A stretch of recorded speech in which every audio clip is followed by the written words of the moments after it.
What is up, Starlings? Welcome back to another Stargirl breakdown and review. Now, this is for episode 10, titled Brainwave Jr., and I'm sorry if I sound kind of depressed right now, because I think you all know why, given the end of this episode, which was, I think, without question, the best episode of Stargirl so far, and who knows what they've got in store for the next couple of episodes before the season ends, but, oh man, it's going to be really hard to top this one.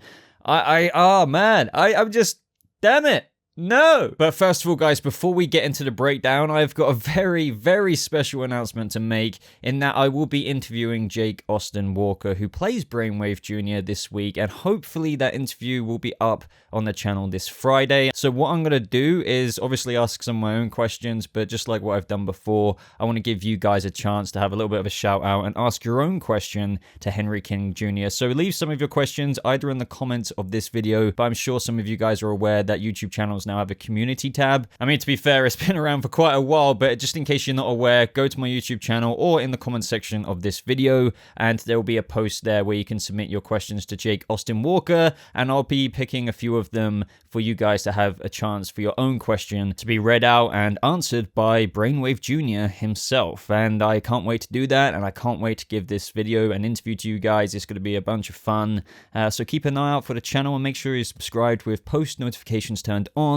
so you definitely don't miss out on this video. And this is the thing, like, you know, say what you will about Henry King Jr. from that first Stargirl episode, whether, you know, he kind of came across as that typical high school jockish type character, but he honestly was one of my favorite characters in the show, just because I was excited for his journey, especially when he started coming into his own powers, and along the way, it just got better and better and better, and of course, then it looks like, you know, something could really happen with his character, and it looked like he was going to be a good person, and obviously, you know, that could go somewhere. And I'll obviously tackle this specifically at the end of today's video with that moment right at the end of the episode. I've got quite a lot to say about it. This video might be a little bit longer on top of breaking down everything else in the episode, and you can be sure to know that I'm going to be asking him about this moment in the interview. So the very beginning of the episode showed that moment where Pat first actually met Barbara, and I actually really appreciated this. There was that kind of 2-year typical flashback, and Stargirl so far this season has opened a few episodes like this,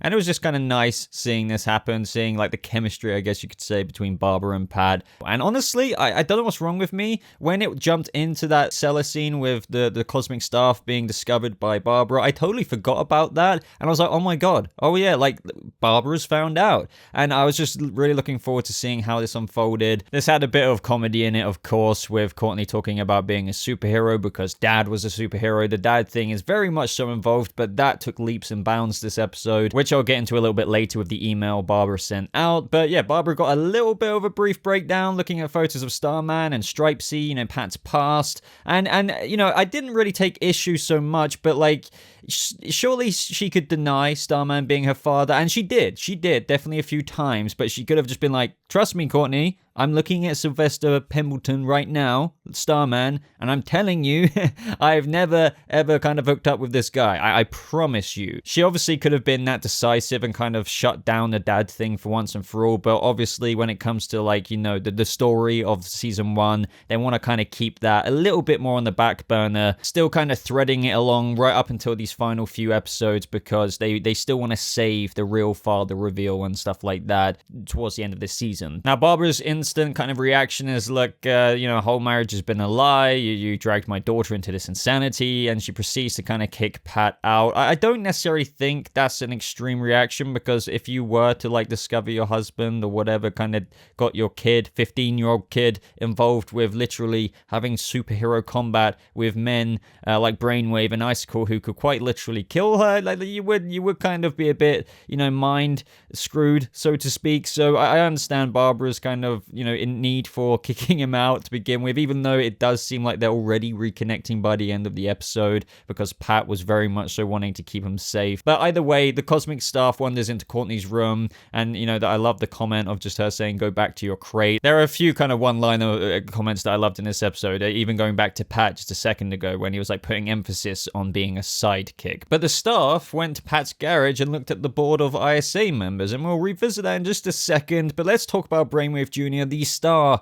of this episode. I'll get into Jake Austin Walker's performance towards obviously the end, but man, it was incredible. But he was talking to his father, given the fact that he woke up. He doesn't remember the last 10 years. He only actually remembers Henry's 6th birthday, and he doesn't even remember moving to Blue Valley. He doesn't remember his obviously wife dying, and they start connecting, listening to each other's thoughts. I really loved all of this. We even got kind of a little explanation as to how Henry's abilities may have even been triggered, and that could have been because of, as we know even from the prior episodes, Brainwave was slightly reaching out during his coma, which kind of triggered his abilities. Now, despite that reveal at the end with regards to how his wife died, and yet again, we will touch on that, I really like the contrast of this version of Brainwave, because this is the version of Brainwave that, was slightly, good, or leaning towards good, and could have been redeemed, because at this point, he didn't even realize his wife, had died. So this was at that point in Brainwave's life, just like how Henry learned through those tapes that go all the way to day like 3,200 and something, that his wife had a very positive impact on him, had very good thoughts, unlike lots of other people, and was even beginning to change him. So this version we were seeing throughout the majority of the episode was the man that could have walked back from that line. He could have gone down a different path, and it's just a shame because, it was nice seeing that different version of Brainwave connecting with his son, even being quite loving, which absolutely contrasts the almost, emotional devoid villain at the end of the episode. Now, when his father was resting in the hospital, Henry was listening to his thoughts, and there was this, kind of dream that he was having almost of, Jordan, these words, Starman, and, his wife, just kind of making Henry himself suspicious as to what really happened to his mum, which led him to look through more of his father's tapes. And as I said, it goes like up to day 3,233, I believe the one he put in. And this was the tape of Brainwave talking about his wife, how he met her while he was robbing a bank, and, the papers kind of called her the girl of 1,000 gimmicks, and he was known as the terrible telepath Brainwave. Now, Mary, also known as Mary Pemberton, as we get that reveal in this episode as well of the relation to Starman's, or should I say the Star-Spangled Kid in the comics, Sylvester Pemberton. This is where, obviously the show adapts things a little bit differently, but Mary was also known as Gimmick Girl, and that's where that kind of line and that almost homage to the comics of the line of a girl of 1,000 gimmicks was put in. So I like how they chucked that in there. It was a nice little kind of tribute, if you will, or, whatever, if there was some kind of fruition to that. However, though, I wouldn't read too much into that. In this live action iteration of Stargirl, I think she wasn't a superhero, the girl of 1,000 gimmicks or anything like that. It could be, it just wasn't really dived into too deep, and I wouldn't read into it too much, but just a little bit of background lore there for you. Now, the reason why Mary was so significant to Henry is because her thoughts were so pure, so different to everyone else's. She was kind of one in a million, and that is such a relieving thing for somebody who reads people's minds like Henry King, Brainwave, and, as we got that description in the prior episode of how he just hates people. So for someone like him, you kind of probably would fall in love with someone, or the first person you meet who just is unlike anyone else. However, seeing the world through Mary's eyes, in the words of Henry himself, made him question Jordan and his mission. So he was literally questioning his place in the Injustice Society of America, questioning being a villain. Like, as we all know, and the best villains in a way are the people who think they're doing the right thing, and that is Jordan and his mission, but that's kind of what makes some villains so dangerous. But also heroes, or should I say normal people, kind of see the skewed perspective that villains have, or let's just say the ISA has. And this was where Henry was starting to see that, but Jordan couldn't allow that. So apparently he led the ISA to them, and that's when the ISA killed them, including Mary's brother, Starman. Now, the only thing I'm a little bit confused with is that when the ISA killed the JSA, it was in the JSA HQ. Now, I guess you could say that the battle led there, but the way that Brainwave kind of worded this was just a little bit confusing in terms of that, JSA versus ISA flashback to when the JSA was defeated, because it looked like the ISA went after the JSA. But apparently it was the other way around, so all I can assume is that the JSA did follow the ISA, but it somehow landed back, or this fight landed back in the Justice Society of America's headquarters, and then the rest was history. As we all know, most of them got defeated with the exception of Rick, Tyler, and Pat. But it is quite a crafty tactic of Jordan's because this forced Brainwave, I guess, who was still in the Injustice Society of America at the time and who was having this internal conflict about, I guess, leaving them and just kind of dropping the mission that they had. It launched him into forcing to fight these superheroes and literally kill his wife's brother. And that was, a way Jordan knew that he could kind of lock Brainwave down and then that would destroy his relationship with this woman that he loved and who was actually turning him good. So yeah, Jordan, you crafty little bastard, you. Now, while all of this was going on, Jordan entered Brainwave's room, and this is where he said that Project New America was on the precipice of becoming a reality and that the machine needs his power to take control of... This was literally the breakdown of the plan. We all know it, but this was, clearly laid out in how they want to control every poisoned mind in 6 states, carve out the heart of America, and control it. But hold up, this is when the staff literally flew in and tried to attack Jordan, Icicle, whatever you want to call him. Now, I think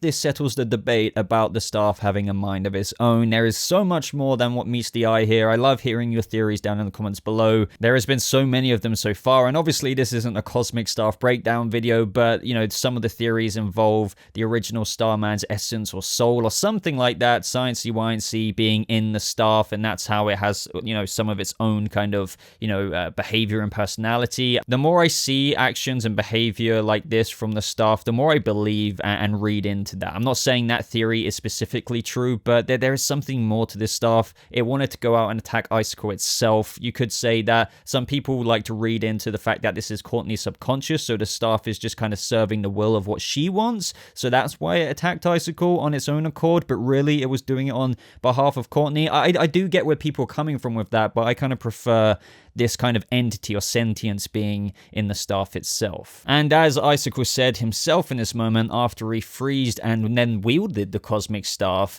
that he's so curious, and where did he come from? Now, of course, whether you notice from the comics or if you paid attention to the show in earlier episodes, we know already where he's come from, and that's Ted Knight, the original Starman, and that is why people are thinking somehow Ted Knight's essence or whatever is within the staff. I don't know. I'm thinking something along those lines. I don't know if they're going to answer it, but what happened to Ted Knight in this universe? According to Pat, apparently that is a story for another time, but we're just going to have to wait and see for those answers. Now, throughout this point in the episode, Courtney realizes that the staff is missing. Her mum says that they're leaving Blue Valley, Nebraska. She rushes to Pat. Now, this is when Henry contacts Courtney from across the street. He says, I have so much to say, I don't even know where to start, which is where I think this power, unbeknownst to him, when he touches her, kind of articulates all of that through a vision or a recap, if you will, which was a really cool power. And Courtney thinks in this moment that Henry is her cousin, obviously due to Starman being his mum's brother, and her thinking that her dad is Starman. From this moment onwards, the episode was insanely so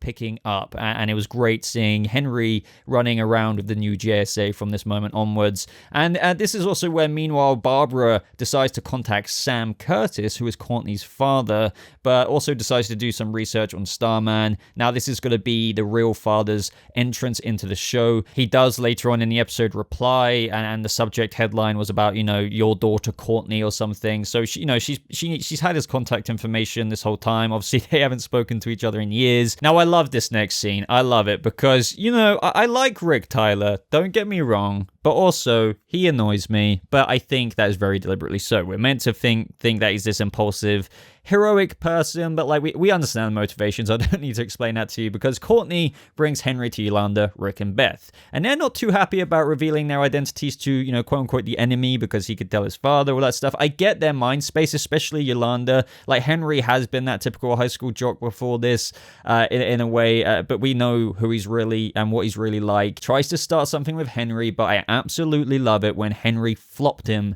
on the floor with his mind powers. Yolanda, this was a bit annoying. She was like, you know what I'll do to you? I told you before, because she threatened to literally kill the guy, which I just don't know if I believe that so much Would you really do that, Yolanda? In other news as well, we had Pat visiting Barbara in the office at her workplace. You could still see her browsing the web still, and we see these other sites talking about how Starman saves the day and how the JSA are set to meet the president. It's just all cool when they have these little, Easter eggy kind of things in the background and the hero biographies. And Pat says it's literally the most dangerous place in town. That is true, but at this point, of course, Icicle comes in, and it's still completely unbeknownst to Icicle that Barbara is the mother of Courtney, who is Stargirl, and, he brought his parents in as well, and I knew it. Well, this is kind of skipping forward to the Google Translate, 'cause she recorded that moment of Icicle's parents speaking Norwegian, and the Translate said, "I like her. You can see how Jordan looks at her." And yeah, I mean, as I said this whole time, you could tell that Jordan, the way they were playing these scenes, he was really into her. But I think for her, as I've always said as well, she just has eyes for Pat. But ladies and gentlemen, the new JSA go to the tunnels, all suited up. This was awesome. Chuck starts glitching out, I guess because of the location of where they're at. There was no cosmic stuff either, but to be fair, they did have Wildcat, Owlman's powers, and Brainwave Jr. Now, this is where Henry also tries to connect with Yolanda about how deeply regretful he is of what happened and how he wishes he could take it back. Obviously, if she could read his mind, then, she would really know how he feels. But this moment, it bothered me a little bit because unless I've got it completely misconstrued, you guys let me know your opinions, if you've been paying a little bit of closer attention than usual. But as much as I appreciated this scene, I kind of pictured it going a different way, and I'll get to that in a second, but very quickly, I swear in that flashback of Yolanda where she was, hanging out with Henry, she was, his girlfriend, and that's when Cindy sent those photos out. I feel like they made that very obvious. It seemed that when she was looking at his phone, she accessed his photo library, took the photo, and then sent it out to everyone. But ever since then, it felt a little bit inconsistent because he says how sorry he is. I don't know, maybe he's just sorry for letting her have the access to his phone. I don't know. I guess maybe he could have sent it to just Cindy, which would be just as bad, I suppose. It's just a bit confusing because I, this whole time, thought that Henry didn't really do it, and he just hasn't communicated that properly to Yolanda, or maybe when he has tried to before, she just didn't believe it. But in that moment, don't forget, Cindy, sent that text out. I would have liked to have seen that similar power that Brainwave Jr. used with Stargirl earlier, with how she just saw everything in his mind, visually, and that would have been really cool and a really interesting way to get Yolanda to see exactly what happened definitively. It's not just trusting his word, she literally would have seen the proof. This upcoming moment was just incredible. There were so many things going on. We heard the roars from Grundy. Rick goes to check out Solomon Grundy, and I love the line he said of "that thing killed my parents." It's like, oh man, the sheet's about to go down, and at the same time, Henry, Court, and Yolanda reach Dragon King's lair where Brainwave is being hooked up to that machine to obviously use his powers for Project New America. The cosmic staff was being held in some kind of containment, which was neutralized, and Cindy was just like, "Oh, Daddy, the bitch is here. Can I kill her?" I totally forgot about Cindy for a couple of episodes, to be honest. She's kind of been, swept under the rug. But either way, Dragon King sends his underlings to fight them. There's a lot of them, and they're very drone-like, but this moment was phenomenal. Absolutely freaking phenomenal. Courtney obviously uses another staff, one of Dragon King's weaponry. Henry's using the freaking Force. Wildcat is going ham. Wildcat, honestly, was one of the cooler parts of this fight because of how she was jumping from pillar to pillar. The effects were amazing. The seamless kind of way they went about unfolding this scene and the transitions. It was very good. Don't get me wrong, traditional CW shows, and let me just remind you, this season 1 was made by DC Universe, but let's compare this to actual CW shows. Their fight scenes are most of the time quite decent, Arrow being quite a good example of that. But this was, it brings the level, the prior production that DC Universe has makes it more of a movie experience. Obviously, Stargirl Season 2 is now going to be made by the CW, and I just hope that they can really keep this quality up. And let's just assume they will, because, Jeff Johns is very much so still in charge. The creatives are still in charge. We're just going to have to wait and see for that. But wow, what you can really tell the absolute contrast between this show and how it approaches these moments, these awesome superhero fighting moments, to that of your typical CW or Batwoman and Arrow fighting scene. They're good, but you can't deny this is a freaking Pokemon evolution and a half compared to that. Also did cut back to Rick. He didn't quite get to Grundy, but Grundy wanted that fight as well because he was banging on the door from the other side. I cannot wait for that. I know people feel like we've been a bit starved of Grundy. I think we will will get that moment. Of course we will. We did see his face, I believe, a little bit more clearer than we ever have before. But yeah, they're saving that. And I think Rick will get to avenge his parents eventually. I think, it might be that typical kind of, oh, I'm going to decide not to kill Grundy. And that could be the turning point for Rick's heroic. He is kind of a hero now, but he's still got a lot of, emotion to drop and impulsiveness. Courtney does get her staff back, whacks back Dragon King's hood, but they did reveal this in the trailer quite a while back, so we get to see Dragon King's true face. She cosmic blasts him, and he just goes flying. But this is where we really get into the end of the episode. So Henry saves his father. Yeah, Brainwave says, "No, Henry, this is who I am, who I've always been. It's who you are too." And he sends his dad flying. And the important thing about this is we can't forget that Jordan said earlier on in the episode, Dr. Aito will help you remember. That's why he's now come back to his present day, devoid of emotion, as I said earlier, self. Now, this is when the new JSA were fleeing the tunnels. They came against these bars. Our man bends them, but, Brainwave is kind of counteracting that, bending the bars back shut. Before anyone says it, really, no point trying to bend them back, because it would be this kind of constant stalemate between Brainwave and his father, or Rick and his strength between Brainwave. Brainwave can kind of multitask with his powers, so this is that moment, guys. Henry saves Courtney through moving her through the bar, and he has that conversation with his dad, and his dad says, you're misdirected, but you're strong, Henry, and he was trying to fight back with his newfound powers. I loved this. This was all incredible. Seriously, he tries to reach out to him, appeal to what the powers did to him and how they do warp your mind, but Henry wasn't going to let that happen to himself. People aren't monsters. I don't want to fight you. I love you. The music, the performance, it was everything enough for, I would say, 70+% of people to drop a tear, or at least your eyes glazed up a little bit. Come on, they must. I also really, really love that moment where he said, Junior, Jordan didn't kill your mother, I did. It just really, really reminded me of Empire Strikes Back. It was like, Luke, no, I am your father. It was kind of like that moment, that kind of revelation. And you can also understand how he could kill his own son if he killed his own wife. That's how devoid of humanity Brainwave has got to this point. And he buries him in this rubble, steel foundations, you name it, of those tunnels. And obviously we had that moment just before where Henry just, summoned the will of every droplet and ounce of power he had. Yet again, this is why I'm saying Jake Austin Walker's performance was just phenomenal. It really, really was. I don't think anyone can argue with that. I just hope he has some kind of bubble shield. You have to assume he died. You really do. Of course, him trying to reach out to Yolanda just before he died as well really, really got to me. Before anyone says it, just because I assume some people may, why didn't Brainwave go ham on the new JSA right after that moment? Because you could argue he could have. I think even Brainwave at this point would have been shaken. Because, for example, when Henry King Jr.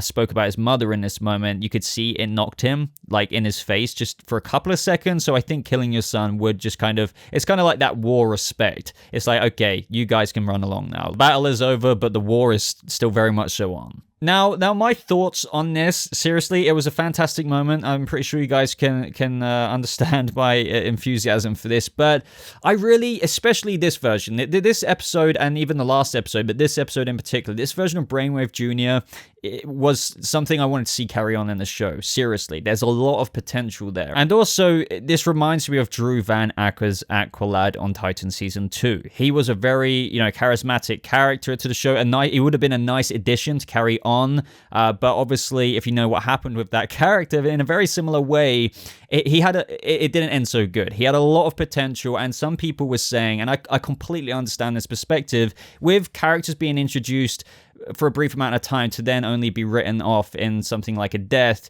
it feels a bit of a waste, because they have so much potential. People love the impression and the character and where they could go on the show. So I kind of felt a little bit like that with Henry. But sometimes I feel there's another side to it, that introducing a character, such a bright character like this, who you want to see carry on, and there's so much potential for, especially with peak Henry in this episode, because I assume a lot of you who may not have been sold on Henry before, like at the beginning, even like what I was, you know, I was like, is he going to become a likable character? Really liked him by this episode. But back to the point of what I was saying, sometimes it's like doing this provides an insanely impactful thing into the show to the point of where it's bittersweet. Sure, you could have had this character stick around, but having a character who you really then liked taken away adds almost this shock value, which sometimes serves a show. But I do understand at the same time and how it also robs the show of a great character. So, you know, we're gonna have to see. You know, I will speak about this with Jake Austin Walker in the interview. If you have any questions pertaining to this, be sure to submit them in the community tab or in these comments. But also, we also can't forget about Dragon King. He loves experimenting on people. So Henry King Jr., even though you could argue, I completely understand, this is important to remember, this is just a theory. But let's say, for example, Dragon King did bring Henry King Jr. back, just like one of his zombified, you know, underlings to become a tool of the ISA. They could really write something like this. Of course they could. It does take away from that sacrifice and that really tear-jerking moment we had. So it's interesting. We're gonna have to wait and see where this goes, but there's a lot of things to consider when moments like this happen in the show, and if the character should also continue on after it. But guys, as you can tell, this episode was the best episode of Stargirl so far. I was absolutely pleased, so I would love to hear your thoughts about it down in the comments below. Don't forget to submit your questions, guys. Look out for that video, hopefully coming this Friday. If all goes well, I don't see why it wouldn't, but you never know. Be sure to like the video to show your support for the channel and everything good like that. But thank you so much for watching, everybody. I hope you have a lovely rest of your day, and I'll see you starlings in the next video. Goodbye.